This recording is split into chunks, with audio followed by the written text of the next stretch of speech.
Okay students, चलिए अब हम कुछ और क्वेश्चंस इलेक्ट्रोमैग्नेटिक वेव्स के सॉल्व करते हैं। देखिए, the electric and the magnetic field associated with an electromagnetic wave propagating along negative Y axis can be represented by. तो एक वेव जो है वो नेगेटिव वाई एक्सिस में जा रही है। तो सबसे पहले देखिएगा कि अगर वेव वाई एक्सिस में जा रही होगी तो उसमें इलेक्ट्रिक फील्ड या मैग्नेटिक फील्ड का कोई भी कंपोनेंट वाई डायरेक्शन में नहीं हो सकता है। तो इसमें दोनों इलेक्ट्रिक और मैग्नेटिक जे में दिए हुए हैं, तो ये तो गलत ही हो गया। इसमें मैग्नेटिक जे में दिया हुआ है, ये भी गलत हो गया। इसमें इलेक्ट्रिक जे में दिया हुआ है, ये भी गलत हो गया। तो बचा कौन? के क्रॉस आई। जैसे कि आपको याद होगा कि S is equal to E cross B by mu naught से डायरेक्शन ऑफ प्रोपेगेशन आती है। तो अगर मैं k क्रॉस आई लूंगा तो k cross I is actually j cap. k cross I is j cap. Okay, तो k cross I is j cap, so it should be plus y axis. तो हमारा अगर फर्स्ट आंसर है तो it should be the wave is going along positive y axis. Okay students, तो ये question frame करने में गड़बड़ कर दिया हमने। एक्चुअली यहां पे प्लस y होना चाहिए था। अगर मान लो इसी में मैं कहता कि ऐसी कौन सी वेव है जो x एक्सिस के अलोंग जा रही है, तो this should be the third answer. j cross k should be the wave propagating along x axis. What about the fourth answer? इसमें इलेक्ट्रिक फील्ड x के अलोंग है और मैग्नेटिक j के अलोंग है, मतलब I और j। तो I cross j is k, तो इसमें वेव जा रही है z के अलोंग। ओके स्टूडेंट्स, तो ये वेव जा रही है प्लस y के अलोंग, प्लस x के अलोंग, प्लस z के अलोंग। What about this? ये कोई वेव हो ही नहीं सकती क्योंकि इसमें इलेक्ट्रिक फील्ड भी j के अलोंग है, मैग्नेटिक भी j के अलोंग है। This can not be the wave. Is it fine? तो होपफुली आप समझ गए।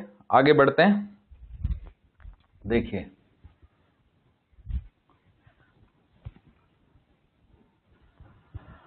अब आता है हमारा next question. Next question is an electromagnetic wave going through vacuum is described by E naught sine K X minus omega T B is equal to B naught sine K X minus omega T. Which of the following equation is true? तो आपको याद होगा बच्चों, मैंने आपको wave में सिखाया था कि speed of a wave is equal to coefficient of t divided by coefficient of x।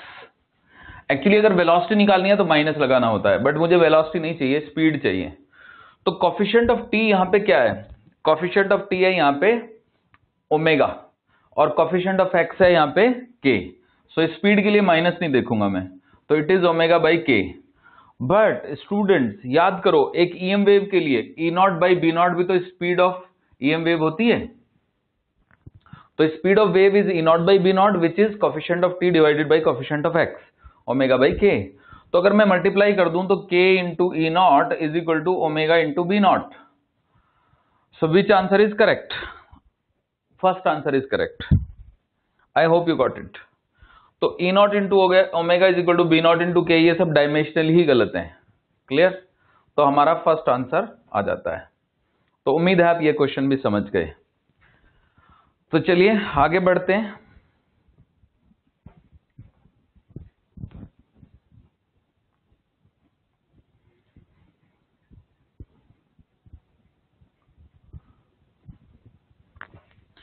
और अब आपको सिखाते हैं ये question. In a free space electron is placed in path of a plane electromagnetic wave.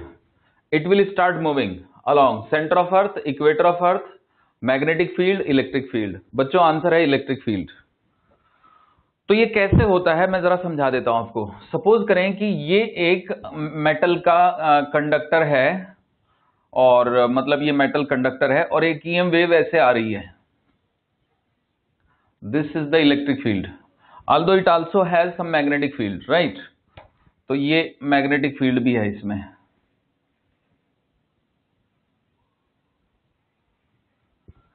तो क्या हुआ कि इसके अंदर मौजूद जो इलेक्ट्रॉन्स हैं, अगर हम ये मान लें कि ये जो कंडक्टर है, इस कंडक्टर का जो साइज है वो इस मतलब इस कंडक्टर का जो साइज है वो वेवलेंथ के कुछ रेशियो में है। ओके, तो जब वेव इस कंडक्टर से टकराएगी तो इसमें मौजूद जो इलेक्ट्रॉन है they will start oscillating like this, and when they will oscillate, जब इलेक्ट्रॉन यहां पहुंच जाएंगे तो यहां पे नेगेटिव चार्ज कलेक्ट हो जाएगा और यहां पॉजिटिव। अगर इलेक्ट्रॉन इस पोर्शन में ऊपर की तरफ शिफ्ट हो गए तो यहां पे इलेक्ट्रॉनों की कमी हो गई, so there will be some potential difference developed across this. And उल्टा भी होगा, क्योंकि एक अगले ही इंस्टेंट पे यहां पे इलेक्ट्रॉन जो है वो क्या कहते हैं ज्यादा हो जाएंगे और यहां पे इलेक्ट्रॉन जो है वो कम हो जाएंगे, तो पोलैरिटी बदल जाएगी। तो कहने का मतलब ये हुआ कि इस पोर्शन में यहां पे एक वेरिएबल ईएमएफ डेवलप होगा। तो आप समझो बच्चों, ये एंटीना है, तो एंटीना एक कैच कर रहा है एक ईएम वेव को। तो जब एंटीना के साथ एक ईएम वेव टकराती है तो उसमें मौजूद इलेक्ट्रॉन वाइब्रेट करते हैं और वाइब्रेशन से ईएमएफ डेवलप होता है, और वो ईएमएफ थोड़ा वीक होता है, उसको फिर हमें एम्पलीफायर से बढ़ाना पड़ता है। तो वो तो कोई बात नहीं, बट मुद्दा ये है कि ईएमएफ डेवलप होता है, यानी इलेक्ट्रॉन जो है वो इस ईएम वेव के इलेक्ट्रिक फील्ड का फोर्स एक्सपीरियंस करके वाइब्रेट करता है। तो उम्मीद है आप ये भी समझ गए। क्लियर? तो आगे बढ़ते हैं और अब हम आते हैं एक थ्योरेटिकल क्वेश्चन पे।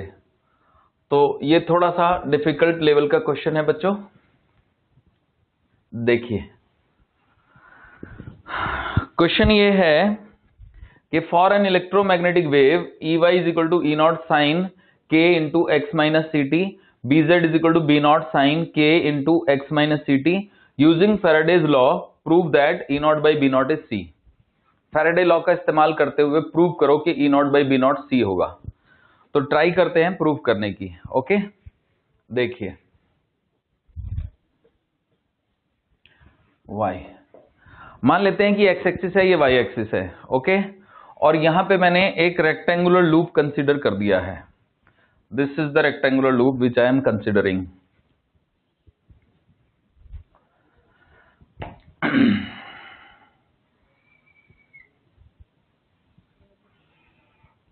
A B C D। Okay, so यहां पे A पे x की वैल्यू है x1 और B पे x की वैल्यू है x2।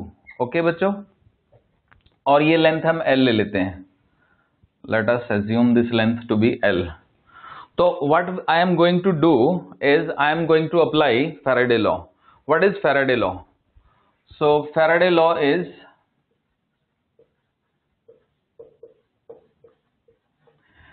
law is integration E dot dl is equal to minus d by dt of या del by del t of integration b dot ds।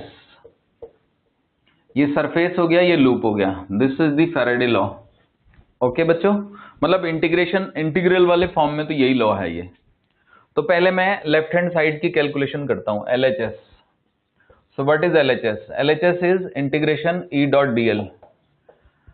This integration can be written as A to B E dot dl plus B to C E dot dl plus C to D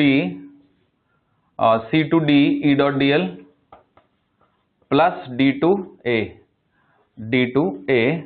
E dot dl। Okay बच्चों, तो अब जरा ध्यान से सुनो। इसमें जो electric field है वो y के अलॉन्ग है, तो A to B में E dot dl तो जीरो ही आ जाएगा, क्योंकि there is no electric field along x axis. C to D में भी electric field A to B में जीरो आ गया, C to D में भी जीरो आ जाएगा। बचा कौन? बचा आपका B to C। So when I am using going from B to C, electric field is along y axis. So the equation of electric field will become E naught sin K into x2. Notice x2. So I am going in the direction of B to C. So I will use x2 minus ct into L, dl का integration L, and plus अब C, ये वाली term तो zero हो ही गई। अब यहां पे आ रहे हैं हम, तो I am going from D to A। So D to A का मतलब आप समझ सकते हो कि इलेक्ट्रिक फील्ड ऊपर की तरफ है, तो I will get a minus sine, minus E naught sine K into x1 minus ct into L. So what can I do? I can take something common. What is that? E naught into L is common, and what I get? I get sine k into x2 minus ct minus sine k into x1 minus ct. Okay, students. So this is what I get from left hand side. Now let us come to the right hand side. In order to calculating the integration of b dot ds, so let us assume a strip here, small strip. तो मैंने यहां पे एक strip ले ली है. This strip is at a distance x from origin, you can call this as x, and this strip has width dx. तो इस strip में मैग्नेटिक फील्ड जो है वो z के अलोंग है. This is along z axis. So I want to find out the flux through this strip. So means I want to find out first integration b dot ds. So b dot ds will become integration b is actually b naught sine k into x minus ct. Okay, k into x minus ct, and dx is you can say dx is L into dx. Means जो area होगा ना पट्टी का वो L into dx हो जाएगा. अब बच्चों इसको आप क्या कहते हैं, b नॉट L को बाहर निकाल सकते हो. b नॉट इंटू L बाहर, integration sine k into x minus C T D X. The limit goes from x1 to x2. Okay, तो जब आप x1 से x2 तक इसको इंटीग्रेट करेंगे तो वो कितना आ जाएगा? वो आ जाएगा b नॉट साइन का integration cos. Okay, minus cos, integration है ना. So it is cos k into X minus C T divided by k और एक माइनस साइन भी, और limit goes from x1 to x2. तो पहले हम x2 लगाएंगे, बाद में x1 लगाएंगे. तो थोड़ी जगह कम पड़ रही है. ओके, कोई बात नहीं. This is b naught by k. Okay, minus बाहर cos k into x2 minus C T minus cos k into x1 minus C T. Okay बच्चों, तो ये आ गया हमारा इंटीग्रेशन b ds. इंटीग्रेशन गोल नहीं लगाएंगे, क्लोज नहीं है ये. सो इंटीग्रेशन b ds ये हमने निकाल दिया. बट नोटिस यहां पे मुझे minus del by del T भी तो करना पड़ेगा ना. तो I will have to differentiate it. तो जब मैं डिफरेंशिएट करूंगा तो क्या आएगा जरा देखिएगा. ठीक है, so when I differentiate it with respect to time. Okay, तो व्हेन आई डिफरेंशिएट, कहां पे लिखूं, चलिए यहीं पे लिखता हूं. D by del by partial differentiation है ना, तो del by del T of integration b dot ds. ध्यान से सुनिएगा, ये नहीं है कि भैया ये इंटीग्रेशन है ये डिफरेंशिएशन है काट दो. इंटीग्रेशन हो रहा है स्पेस के रेस्पेक्ट में और डिफरेंशिएशन हो रहा है टाइम के रेस्पेक्ट में. तो जब मैं इसको टाइम के रेस्पेक्ट में डिफरेंशिएट करूंगा तो क्या आएगा जरा देखिए. इस वाली चीज को डिफरेंशिएट करना है कॉस वाले को. तो कॉस का डिफरेंशिएशन क्या होता है? Minus sign. एक माइनस पहले से है, एक माइनस और आएगा.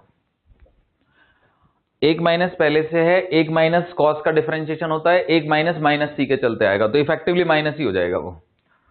सो minus B naught C by के.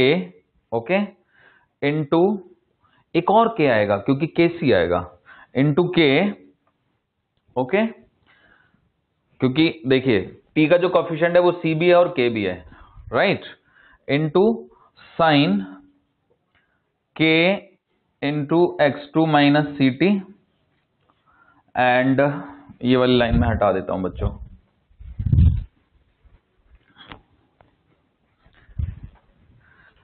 एंड माइनस जो चीज थी वो तो कॉमन है ही, कॉस की बजाय sine k into x1 minus C T. उम्मीद है आप समझ रहे हैं।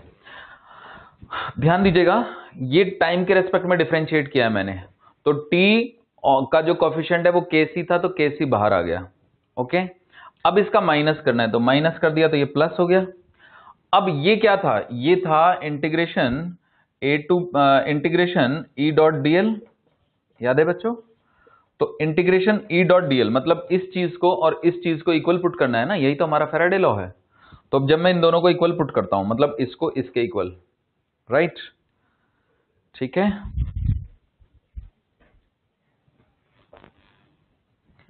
इसमें एक एल भी था, तो यहां पे एक एल भी है। ओके बच्चों, तो जब मैं इन दोनों को इक्वल पुट करूंगा तो व्हाट आई गेट, ये वाली चीज तो दोनों में सेम है, so I get E naught into L is equal to B naught into C into L. तो L L cancel and I get E naught by B naught is equal to C. Clear है बच्चों? तो इस तरह से हमने ये prove कर दिया। तो उम्मीद है आप समझ गए। ठीक है, ओके, नोट कर लें।